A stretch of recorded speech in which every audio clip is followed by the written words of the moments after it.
pour lutter contre cette divagation des cours d'eau qui contraignait les populations, eh bien, des aménagements ont été réalisés avec des endiguements, des curages, du colmatage dans les plaines alluviales qui ont petit à petit transformé le paysage jusqu'à celui qu'on connaît aujourd'hui.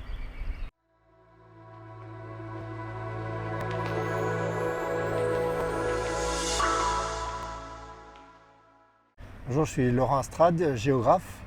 anciennement chercheur au laboratoire EDITEM de l'Université de Savoie-Mont-Blanc. J'interviens aujourd'hui à la demande du SN3A dans le cadre du projet participatif citoyen. Pour tout ce qui est perception, visualisation et aménagement des cours d'eau, il faut considérer le cours d'eau dans son ensemble, c'est-à-dire on a non seulement bien sûr le chenal dans lequel va s'écouler les eaux, mais il faut aussi voir tout ce qui est la partie inondation. On parle de l'imageur, l'inondation, mais on a aussi l'ensemble de la plaine alluviale qui est constituée là par les évolutions à l'échelle des temps géologiques qui constituent l'ensemble de la vallée et intégrer l'ensemble, l'intégralité du bassin versant qui cumule à la fois les affluents, la couverture végétale, les usages, le climat, etc. Donc pour définir un cours d'eau, ce n'est pas simplement le chenal, mais c'est l'ensemble d'un système fluvial. La dynamique naturelle d'un cours d'eau est liée à la mobilité.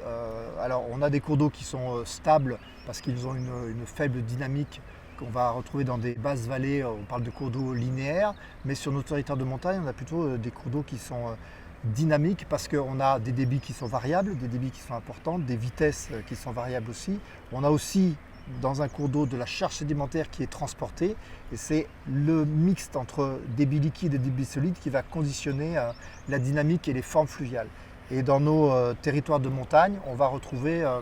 essentiellement des cours d'eau dans des conditions naturelles, des cours d'eau qu'on appelle des cours d'eau en tresse, qui sont des cours d'eau avec de multiples chenaux, des bancs de galets, des bancs de sable, et qui par définition sont très mobiles. C'est-à-dire qu'à chacune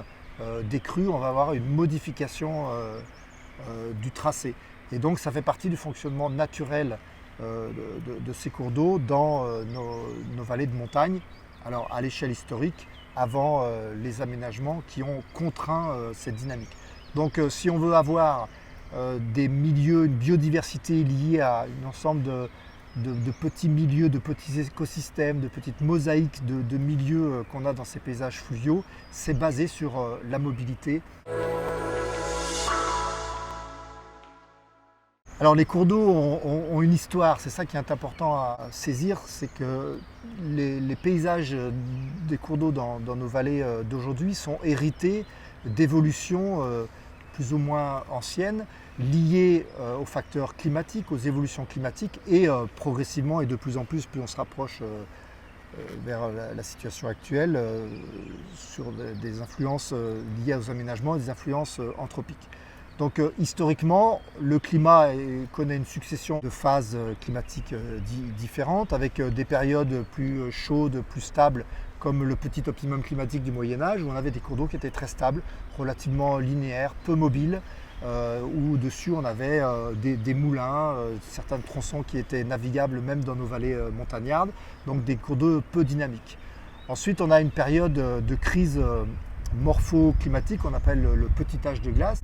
où là on avait vraiment une période de crise avec des versants qui s'érodent dans les montagnes en amont et tous ces matériaux qui transitent dans les vallées et on retrouve des paysages de tressage qui occupent quasiment l'entièreté de nos vallées et ça concerne la vallée de l'Arve, la vallée de l'Isère, la vallée de la Drôme, la Durance, etc. Donc on a des phases qui sont particulièrement dynamiques et c'est là où on arrive à l'anthropisation progressive pour lutter contre cette divagation des cours d'eau qui contraignait les populations. Eh bien, des aménagements ont été réalisés avec des endiguements, des curages, du colmatage dans les plaines alluviales qui ont petit à petit transformé le paysage jusqu'à celui qu'on connaît aujourd'hui.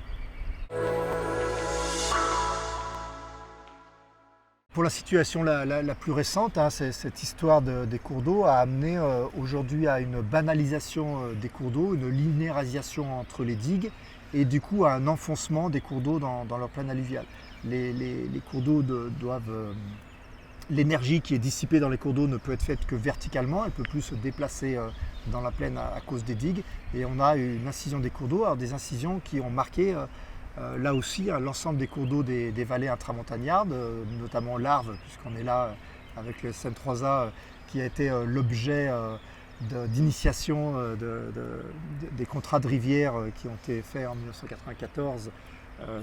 pour lutter contre les effets de cette incision. Donc l'enfoncement du lit entraîne l'abaissement des nappes phréatiques, le problème sur l'approvisionnement, la ressource en eau, que ce soit pour l'agriculture ou l'alimentation en eau potable, et aussi des impacts économiques, outre la ressource en eau, liée à la fragilisation des digues, à la fragilisation des ponts, des ouvrages.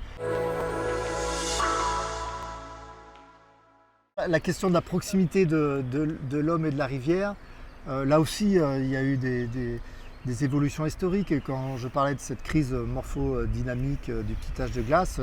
voilà, la rivière a occupé les territoires de l'homme. Ensuite on a eu un effacement, puisque cette linéarisation du cours d'eau, cet endiguement avec de la végétation qui recouvre un petit peu ces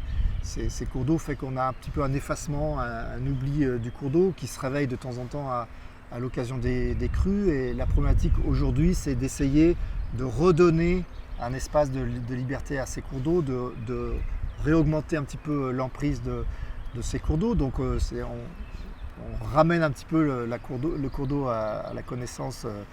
des sociétés, peut-être retourner un petit peu dans cette proximité avec les cours d'eau. On a quand même des plaines alluviales qui sont occupées par l'urbanisation, les industries, l'agriculture, les voies de communication. Donc on ne peut pas procéder à ce type d'approche de partout. Donc là, voilà, c'est des choix politiques et techniques qui sont faits, mais c'est vers quoi on va aujourd'hui avec tous les nouveaux outils qui sont mis à disposition, les législations,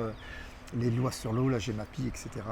dans les milieux qui sont fortement entreprisés, en particulier dans nos vallées de montagne.